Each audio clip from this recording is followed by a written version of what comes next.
Well, good morning again. It is my pleasure to introduce our guest speaker today. She is the First Lady of Mid-America Christian University.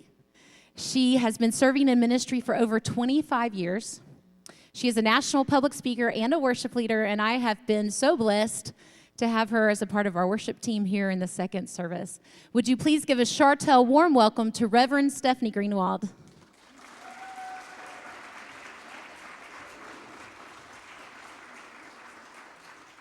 Good to be here with you guys today. Good morning. Thank you for such a warm welcome. We've got a picture up here so you can see my better half, which is Phil Greenwald, there in the awesome robe as president of Mid-America Christian University. He's coming up on his one-year anniversary. June 1st is when he took over as president, and we are so excited to be at MacU. Then we've got two beautiful daughters. We did pretty good, didn't we? Yes, I think we did. Over here on the right is Callie. She's our oldest. She's 17. She'll be graduating from high school in just a couple of weeks and starting at MacU here in the fall, which we're really excited about. And Tori is over here on the left. She is 15 and a half and driving, so watch out. She's actually a really good driver. I think she gets it from her mother. But she is a sophomore at Community Christian in Norman. And so she just finished her last track meet yesterday, which we are very excited about and also a little sunburned, but it was a lot of fun. Okay, so today I'm excited to just get to look at you. Let me just see you, because I don't usually get to see you often from this vantage point for just a few minutes. So it's great to see you. And I want to say hi to everybody who's joining us online as well. Thank you for watching from wherever you are. Okay, have you ever asked the question, are we there yet? Have you ever heard the question from the back seat? Are we there yet? Yes. Well, there was one time when I needed to drive my two daughters, who were 5 and 6 at the time, from Oklahoma City to Kansas City. Now, my husband Phil was already in Kansas City for a business trip. We needed to travel there so that we could celebrate the life of my grandmother, who we'd be doing that service a couple hours from Kansas City, so it worked out perfectly, except for the fact that when we go on road trips, I never drive. Does anybody else like that? Any other wives? Maybe some husbands? I don't know. Usually I'm sitting in the passenger seat. I offer to drive. Phil says, no, it's fine. I got it. And I just watch all the trees and cows whiz by the window. And I just think about how the fact that is that I don't know how to get from Oklahoma City to Kansas City or anywhere else for that matter, unless Siri tells me how to get there, right? Well, these were in the days before Siri, but we did have GPS on our phones. So I decided that I would get the girls packed up and ready to go. And we had eaten, we had gone to the bathroom. There was no need for us to stop, right? On this 5.5-hour trip to Kansas City. And let me just tell you another little thing about the Greenwalds that's sort of important. We are never late to anything. In fact, we've even tried to be late a few times, and we're always 5 minutes early or earlier. So I had in my mind that this trip was going to take 5.5 hours because that's what the GPS had told me, and I wanted to make sure we didn't have to stop, so the girls were going to have to go to the bathroom, eat in the car. I didn't really care. We were going to get there. So we set the GPS, we pull out of the driveway. I have got snacks for them. I have got toys for them. They are ready to go, and then 30 minutes into our 5.5-hour trip, I hear the question, are we there yet? And I said, no, we're not there yet. Is it going to be soon? Yeah, it's going to be really soon. Just keep playing with that thing in the backseat. So then about an hour in to our trip, I hear the question again, and they had pretty much gone through every toy that I had ever packed or that had ever been created, and so they were bored. And so I just started throwing things into the back seat, like ketchup packets and whatever else I could find that they could play with. And so then that took about 30 minutes for them to play with that. And then, we still hadn't gone to the bathroom, so I don't know what was happening in the back seat. Then, about 2 hours in, are we there yet? And I was calm and collected, like any good mother would be at this point. But when we got to 5 hours in to our 5.5-hour trip, and we were nowhere close to Kansas City because we had hit construction site after construction site after construction site, I was starting to get a little nervous about what time we were actually going to be there. So 6 hours in, I here again? Are we there yet? And I just said to Callie, our oldest daughter, who's 6 at the time, I said, here's my phone. Why don't you just set an alarm for whatever time you think we're going to arrive? Because we're already past due, it doesn't matter. Just set a random alarm. And so she's back there playing on my phone. Hands the phone back. I stick it back up here so I can see where we're going. Then 8 hours in to our 5.5-hour trip, we round the corner onto the street where the hotel is. And at this point, I am just spent. You know, I like to tell people, as any good pastor would, that I like to pray when I'm in the car, right? You pray when you're in the car, right? Normally, my prayers are very pastory. They're like, I love you, Lord. I love Jesus. I love my kids. I love everybody. That's not what my prayers were like during this car trip at all, not at all. I was really frustrated. And I'm embarrassed to even admit how frustrated I was by the end of those 8 hours. I really felt a little bit like God had been trying to work against me because nothing was going as it should. Then we turned the corner onto the street where the hotel is, and I kid you not, the moment our tires hit the parking lot to the hotel, I hear this soft alarm go off on my phone. The moment the tires hit the parking lot. And after having this wrestling with God for the last 3.5 hours of the trip, hearing that alarm did something in my heart. Because I could hear the Lord impressing upon my spirit, saying, I know exactly when you're supposed to arrive. And it may not be when you planned, but I'm in control. And I decided from that point on to not be such a control freak about a lot of things. But isn't it interesting when you are on a journey and you know there's a starting point and there's a destination, that so many times we focus so much on where we start out from. So for instance, all the baggage you bring to your journey, your starting point, or we focus so much on the destination, what we're going to do when we get there, what it's going to be like when we finally arrive at this point in our lives. But the very interesting thing about a journey is that it's actually about what happens in between those 2 points. And as I get older, I realize that that's where the good stuff happens, is the points between A and B, the journey, the way. So today, we're going to be looking at a passage of scripture from Isaiah, chapter 43. Now, I love this chapter. You may be familiar with it.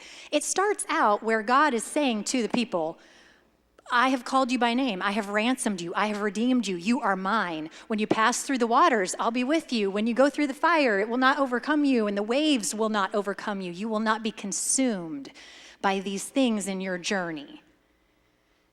But then, as you read a little bit further, God goes into the things that he has done for the people.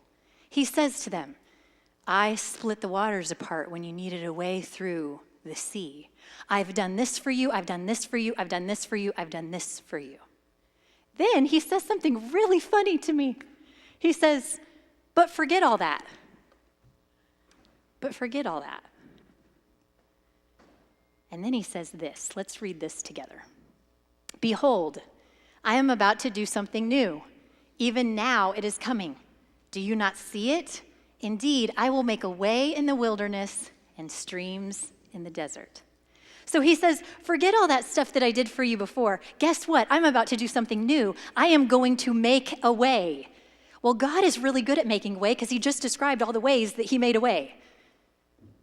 But he's saying, what I'm about to do is nothing compared to what I've already done. What happened in the past is nothing compared to what's about to happen right now before your eyes. Can you see it? I'm going to make a way in the wilderness. Think about being in the wilderness for just a second with no GPS. I remember when we lived in Georgia for a very short period of time, in the mountains of Georgia. And we have mountains in Oklahoma, but not really. The mountains in Georgia are actual mountains. And close to where Phil's parents lived at the time, there was a ranger camp that would drop off the rangers, Army Rangers, in this area near their house. It was kind of in the wilderness. And they would drop the rangers there, and they had to find their way back to base. I mean, we're talking hours and hours and hours of finding your way back to base. So imagine being in that setting where you don't know up from down, right from wrong, middle from the end. You don't know any of it because you're just plopped down in the middle of something. And that may be where you find yourself today in your life. You may find yourself in the middle of a journey where you don't have a clue where you are supposed to be going. Or you may find yourself like I was, from Oklahoma City to Kansas City, something that is highly mapped out, and you've got control of it, and it doesn't seem to be going the way it should. Because journeys can be exciting, they can be thrilling, they can be exhilarating, they can be scary, they can be frustrating. Journeys can be all kinds of things. And so today, you may be in the midst of those types of journeys, or you may be in the midst of a journey that is even more difficult than the ones I mentioned. You may be in the midst of a journey from sickness to healing, and you don't know what that's going to look like. You may be in a journey from a very broken, hurt, torn apart, ripped up relationship, and you are hoping and praying that God is going to make a way to put all those pieces back together.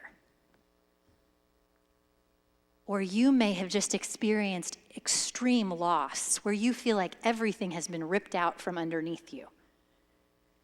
And you have no idea how life is ever going to be full again. You may feel like you're not in the wilderness. You may feel like you're in the desert where no life is present.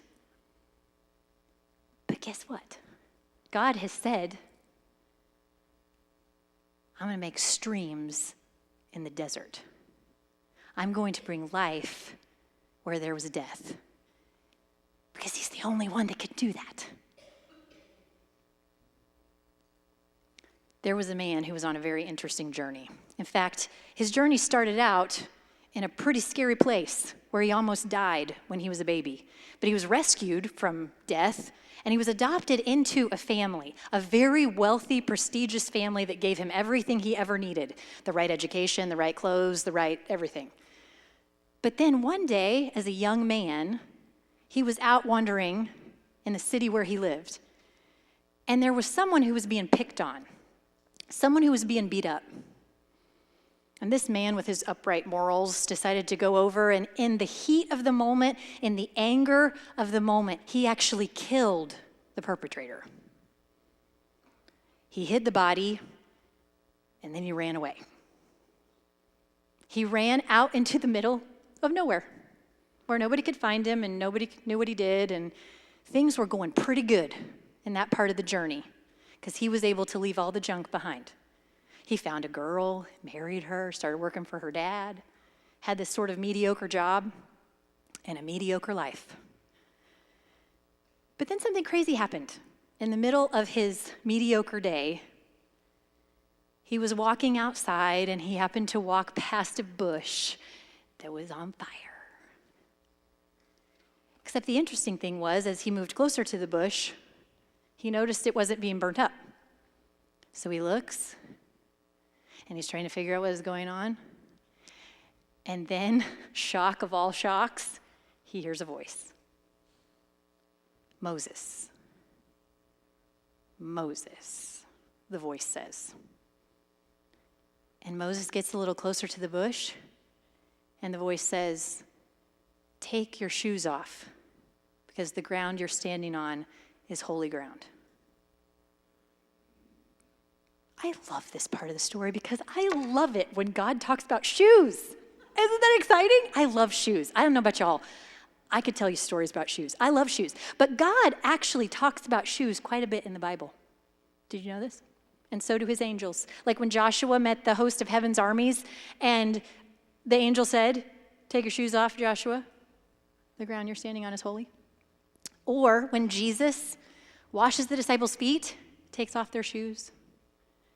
Because most of the time when God talks about shoes, he tells people to take them off. But the interesting thing here in this part of the story with Moses is that if we're not careful, we miss something. Because a lot of times we think, well, God has just said, back away. I am holy. Back off. That's not what God is saying. God is saying something beautiful when he tells Moses to take off his shoes. Because here's what he's saying. I don't want your shoes or anything else to separate you from me. Your shoes are not good enough to stand on the holy ground circle, but you are. Barefoot, you are good enough to stand in the circle. And that's, I think, what we need to remember out of this part of the story today about our journey that we're in. From point A to point B, the middle, the scary part, is that God has accepted you. And he doesn't want anything to stand in the way between you and him. And oftentimes, when we do not know that we are accepted by him, we will begin to put things in between ourselves and him. Because we think that if we just kind of keep backing away out of the holy circle, that maybe he'll pick on people that are closer in, and we can just stay out here.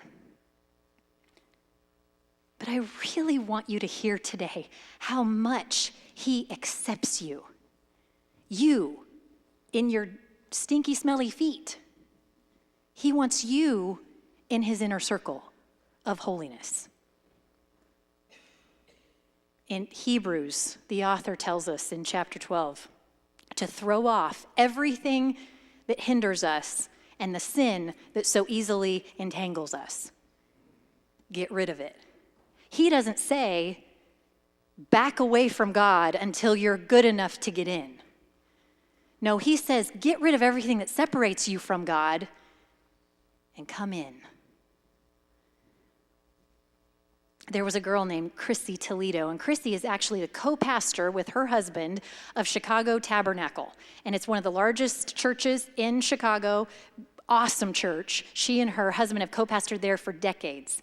She started out as a pastor's kid. She grew up in this pastor's home. She said, I knew that God loved me. My parents told me that. I was at church every time the doors were open. But Chrissy will tell you that even though she knew God loved her, she also said, I just never thought I was good enough. I knew he loved me, but I just never thought I was good enough.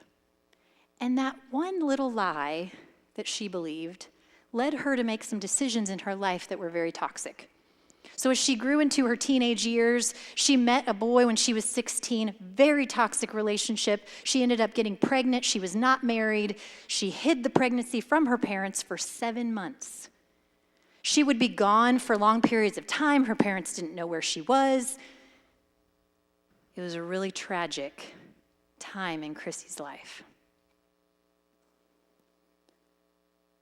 But just like Chrissy, I fear that we don't know God's true love for us. And when you don't know it, when you don't grab onto it, when you don't grab it for yourself and accept the fact that he accepts you, then you will continue to put things between you and him, just like Chrissy did, so that she could back away from him because she couldn't stand the shame. But what God is saying to us today is that when he makes a way through the wilderness and streams in the desert, and he has called us to be on a journey with him, he wants you to know first and foremost, he accepts you. Moses was a murderer. And he says to Moses, take off your shoes. You get to stand right here. You are accepted by God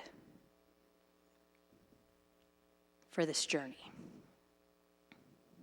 So then, continuing with Moses, Moses takes off his shoes. He's standing in the inner circle of holiness. And then God says to him, I have seen and I have heard my people who have cried out to me. So lots of miles away, in a land far, far away, The Israelites are in captivity in Egypt during this very time that God is talking to Moses. So they're in captivity in the land of Egypt, and God is saying, I have heard and I have seen and I know their cries, and I'm going to deliver them. Now, push pause. This is a really important part of what God has to say to us today about the journey you're on. Just like the Israelites had no idea what was happening in the wilderness with God and Moses, you and I often do not know the way God is at work when we can't see it. When you're walking in the wilderness and you don't know what's happening, you can rest assured that God is not asleep and he has not forgotten about you. He is at work when you can't see it and when you can't feel it. So I told you where Chrissy started out as the daughter of a pastor, and then I told you where she ended up as a co-pastor of a huge church in Chicago. Well, let me tell you how God made a way for her from point A to point B. So when she was 16, she gets pregnant. She has a child. She ends up leaving, running away from home. She comes back sometimes to be with her parents, sometimes not. Her parents were Jim and Carol Cimbala. They are the co-pastors of Brooklyn Tabernacle Church. Carol led the Brooklyn Tabernacle Choir to many Grammy Awards. So Jim and Carol said that they would try to reach out to Chrissy, and every time they reached out to her, they just made it worse and pushed her further away. Jim said he would get up on a Sunday morning, he would go get ready to preach 3 services, and before he would preach on a Sunday, he would go into his office, cry his eyes out, and come out and preach to the masses. He said it was the hardest time in his life. He said one Christmas, he was opening Christmas presents with his family, and he said, I was just a mess. Everybody was having a great time opening presents. I had no idea where Chrissy was. I couldn't enjoy anything. He said he called up a pastor friend one time and poured his heart out to this pastor about what was going on with his daughter. And the pastor says to him, you just need to let her go. Just let her go. She's on her own road. She's making her own choices. You don't have any control over it. You just need to let her go. Jim hung up the phone and he cried out to God and he said, I cannot let my daughter go. And God said back to him, stop talking to everybody else about Chrissy and only talk to me. So Jim made that commitment that he was going to stop telling everybody else about what was going on with her. He was only going to talk to God about Chrissy, and he would pray for her every day. So then, one Tuesday night in February in Brooklyn, Jim went to their prayer meeting. He said they usually had hundreds of people at their prayer meeting on a Tuesday night. He'd prepared a great message about the persecuted Christians around the world, and they all started praying for the persecuted Christians, and it was this great service and inspiring, and he said his heart was just not in it. And while everybody was praying, somebody came up to him and nudged him on the arm and handed him a note. And he opened the note, and the note was from a woman in their church who he said was very spiritually discerning. And the note said, I think we need to stop this meeting and pray for your daughter. And Jim said, I wasn't even talking to anybody about my daughter. I didn't even know how she would know about my daughter. But he wrestled with himself. Do I stop? Do I not stop? Do I draw attention to my family? Do I not? Finally, the urge was so strong, he stopped the meeting and he said, I think we need to pray for my daughter, Chrissy. He shared what had happened. And all of the groups of people, hundreds of people around the room, began to pray. He said the sound in that room was like the sound of somebody going through labor. He said it was as if we birthed Chrissy's freedom that night. He went home, he talked to his wife, he said, if there's a God in heaven, which I really believe there is, then I know that Chrissy is going to be okay. And it was 72 hours later. Jim was getting ready in the morning, shaving cream all over his face. He was shaving. His wife runs up the stairs to the bathroom where he is and says, you have got to come downstairs right now. He's like, okay. So he wipes off the shaving cream, runs down the stairs, and sees his daughter Chrissy in the kitchen, curled up in a ball, rocking back and forth. He said she made her way on her hands and knees over to him, grabbed his pant leg because she couldn't even look up at him. And she said, "Who was praying for me on Tuesday night?" And Jim was so shocked. He said he looked there at his daughter and he bent down. He looked her in the face and she said, "You won't believe what happened to me on Tuesday night. I was in my room getting ready to go to bed. My baby was laying in her crib by my bed, and I could just feel the presence of darkness in the room."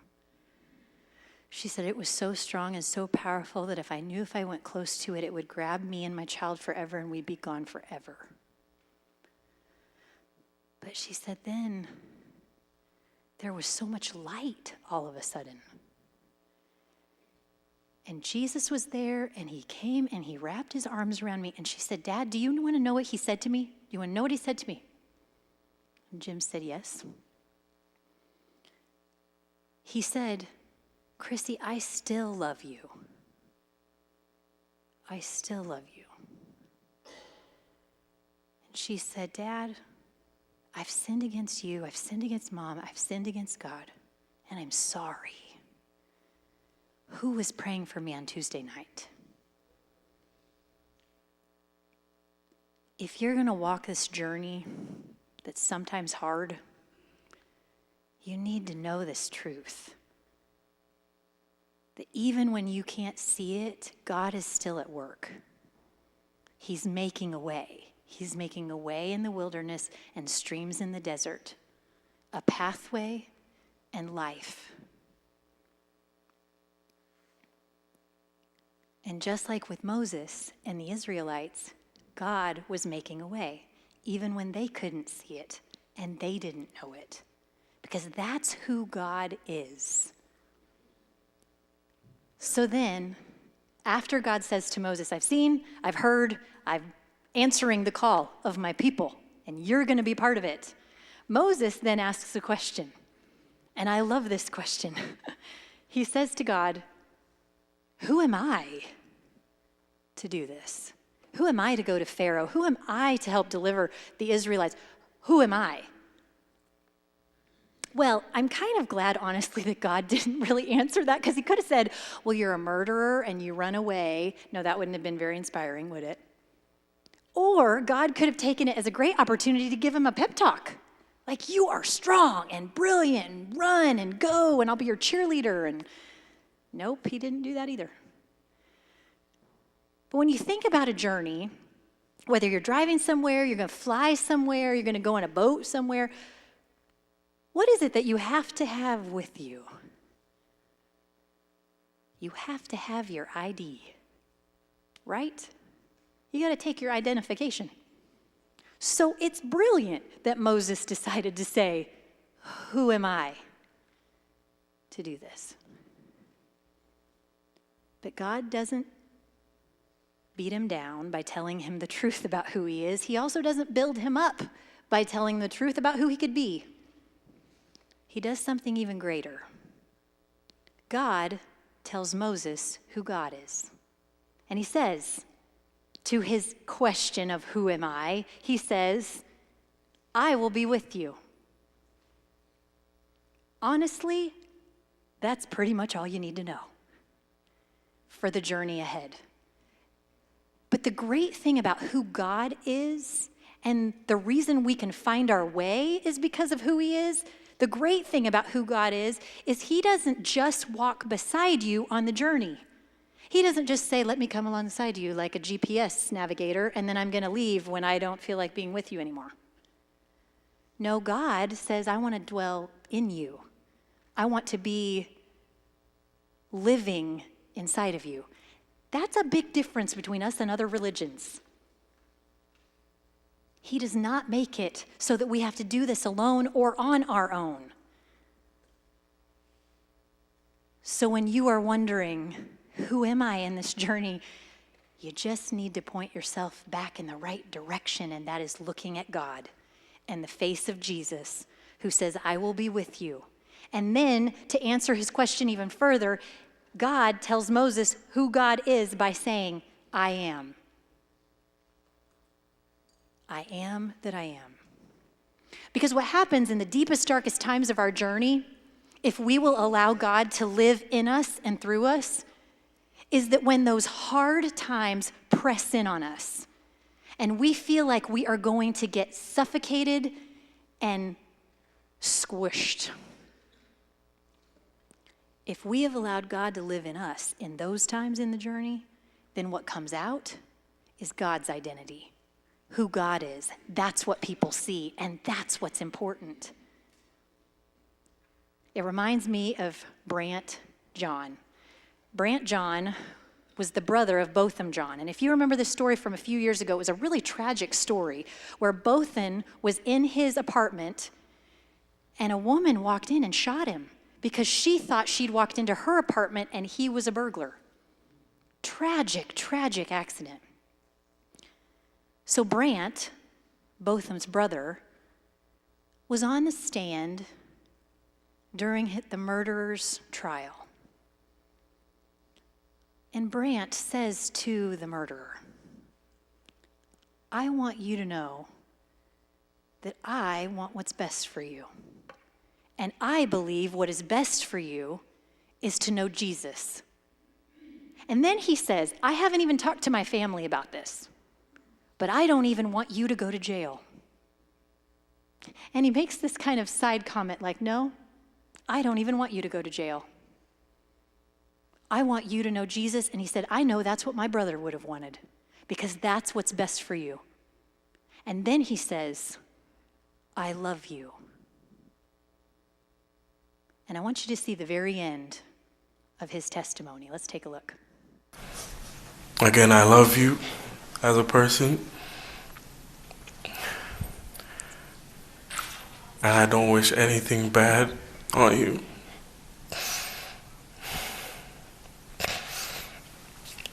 I don't know if this is possible, but can I give her a hug, please? Please? Yes.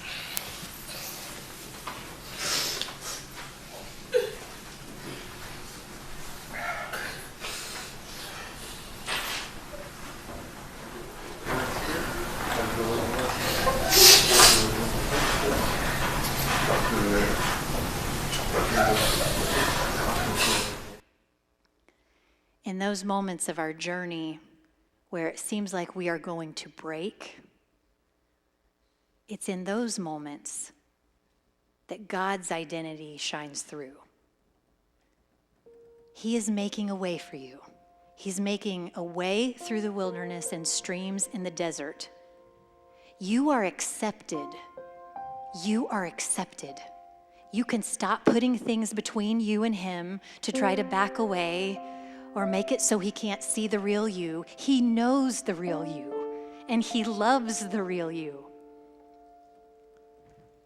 And even when you can't see what he's doing and nothing makes sense, you can rest assured that his promise is true. He is at work, even when you can't see it. And when you don't know what you have to bring to the table because you feel like your identity is worthless in the journey, you can rest assured that God is going to be with you. And that allows you to find your way. God made a way for Noah when there was a flood. God made a way for Abraham when he didn't have a place to live. God made a way for Sarah when she couldn't have babies. God made a way for Isaac and for Jacob, our fathers. God made a way for Joseph when he was caught in prison and forgotten. God made a way for Ruth and for Naomi when they didn't have anywhere to live.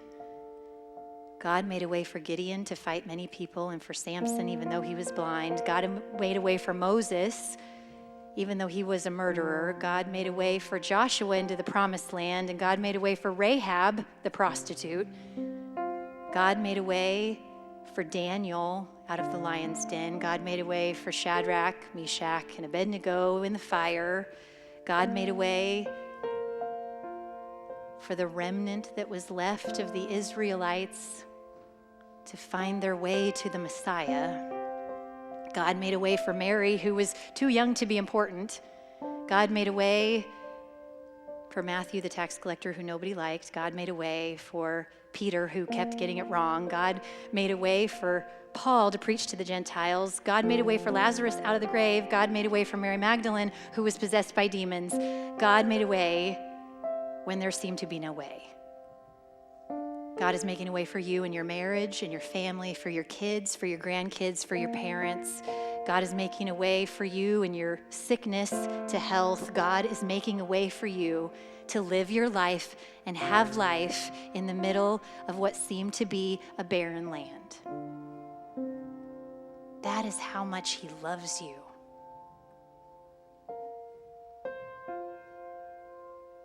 So say yes to the journey. Say yes to walking not just beside Him, but with Him living in you. And say yes to the things that might seem scary, because God is going to be with you. He is the way maker. Let us pray. Holy Father, you are so good. Thank you for accepting us. We know you don't leave us the way we are, but you accept us as we are to take us to be who you want us to be. Thank you for working when we can't see it, when we don't understand. And thank you for being with us, because we know that because of who you are, we can find our way. And in the deepest, darkest, scariest times, we know that you will come through. So we hold on to the hope that we have in you. And thank you for holding on to us. It's in the mighty name of Jesus that we pray. And everyone said, amen.